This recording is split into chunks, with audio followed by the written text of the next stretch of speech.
দিল্লীত লৈ যাব খুজিছিল। তাৰপিছত কৈছিলে বিছনা পাৰিব লাগে আৰু হাৰা মোচা কৰিব লাগে। আগৰ পৰা পোৱা নাই, আজি 4 দিন হ'ল। এদিন কথা পাতিছিলোঁ। নামটো মোক কোৱা নাই, নাম কোৱা নাই। অঁ, মানে হাৰা মোচা কাম বুলি কৈছিলে, বেলেগ কাম বুলি কোৱা নাছিলে। এতিয়া গম পাইছোঁ যে মোক বিক্ৰী কৰিব ওলাইছে।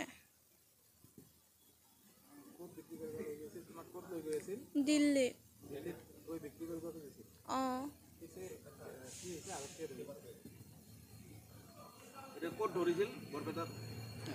ধৰিছিল বৰপেটা নহয়, বৰপেটা ৰোড RPFে ধৰিছে। মই গুৱাহাটীত থাকোঁ।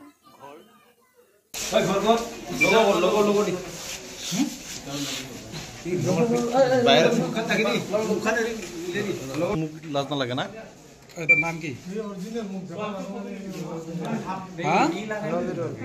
নজৰুল। কি কৰি আছে?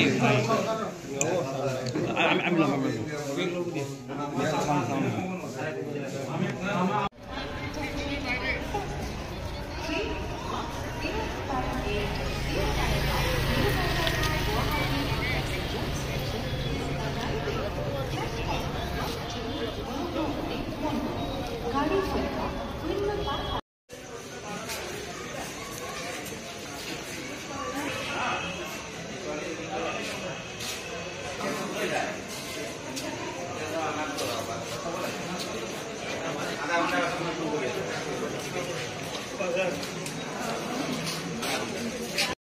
তাৰমানে কেছটো আমাৰ এইটো কাৰণে ডকুমেণ্ট ৰাখিব নাই, ৰাখক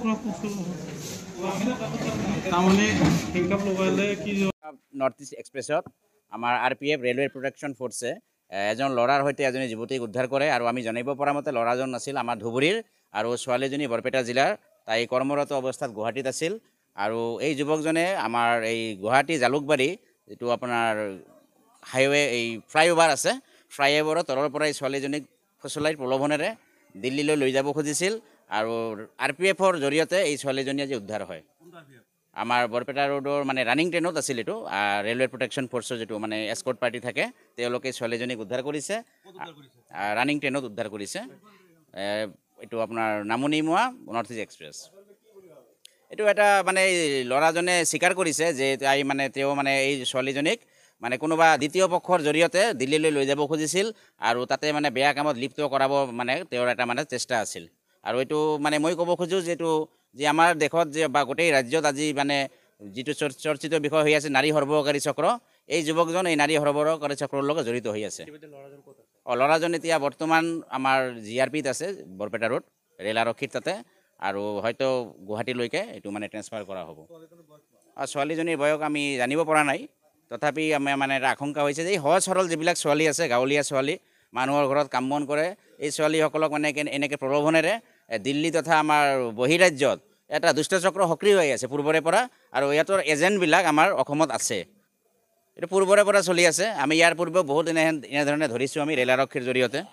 তো এইবিলাক উচিত শাস্তি পাব লাগে এই দুষ্কৃতিকাৰীবিলাকে। ল'ৰাজনৰ অকল ধুবুৰী, ধৰা হৈছে চলন্ত ট্ৰেইনত। এইটো গুৱাহাটীৰ এৰি দিয়াৰ পাছত মানে কামাখ্যা ষ্টেচন, বৰপেটা ৰোড ষ্টেচনত মানে চমজাই দিছে RPFে। আৰু আমি ৰেল আৰক্ষীক মানে বিশেষকৈ RPFক ধন্যবাদ জনাইছোঁ এই প্ৰচেষ্টাৰ কাৰণে। আৰু এই RPFৰ কাৰণে আজি ছোৱালীজনীৰ জীৱন উদ্ধাৰ হ'ল। ছোৱালীজনীৰ ঘৰ বৰপেটা জিলাত, গুৱাহাটীত কৰ্মৰত অৱস্থাত আছিল। আৰু যুৱকজন হ'ল ধুবুৰী। প্ৰেম বুলি কেনেকৈ ক'ব? এইটো 4 দিন হ'ল চিনাকি মাত্ৰ। এই 4 দিনৰ চিনাকিতো প্ৰেম হ'ব নোৱাৰে। এইটো প্ৰলোভনেৰে, মিছা প্ৰলোভনেৰে বিভিন্ন ধৰণৰ এইটো এটা মানে দুষ্টচক্ৰ, এওঁলোকে এনেকৈ সদায় সৰবৰাহ কৰি আছে অসমৰ পৰা সহজ সৰল ছোৱালীবিলাক। আৰু এইটো কাৰণে আমি সকলো অভিভাৱকক মানে সতৰ্ক হ'বলৈ আহ্বান জনাইছোঁ যে যিসকল ঘৰৰ ছোৱালী গুৱাহাটী বা ডাঙৰ ডাঙৰ চহৰত কৰ্মৰত অৱস্থাত আছে, এই ছোৱালীসকলে কি কৰি আছে, কি কৰা নাই, কাৰ লগত ঘূৰি আছে, এই সকলো বস্তু মানে খবৰ ল'ব লাগে ছোৱালীসকলক। ল'ৰাজনৰ নামটো মই ক'ব, যুৱকজনৰ নাম নবিৰুল ইছলাম, ধুবুৰীৰ হয়। এই মানে যুৱকজনৰ লগত যিটো আধাৰ কাৰ্ড আছে তাৰে পোৱা মতে আমি এইটোখিনি জানিব পাৰিছোঁ। ছোৱালীজনী আমাৰ হিন্দু সম্প্ৰদায়ৰ আৰু ল'ৰাজনটো মুছলমান সম্প্ৰদায়ৰ হয়।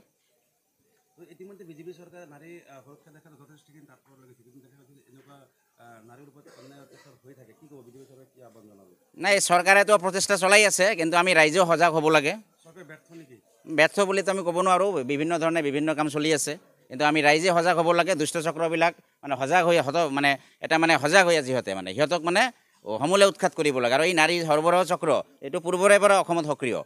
বিভিন্ন ধৰণৰ এজেণ্ট আছে, এই এজেণ্টবিলাকে দিল্লী তথা ডাঙৰ ডাঙৰ চহৰলৈ এই সহজ সৰল যুৱতীসকলক মানে কাম দিয়াৰ প্ৰলোভনেৰে লৈ কিনে মানে বেয়া কামত লিপ্ত কৰে। অসম আৰক্ষীক কি আহ্বান জনাব? আৰক্ষীক আমি আহ্বান জনাওঁ যে এই ধৰণৰ দুষ্ট চক্ৰবিলাক য'ত য'ত সক্ৰিয় হৈ আছে এইটো মানে উৎখাত কৰিব লাগে।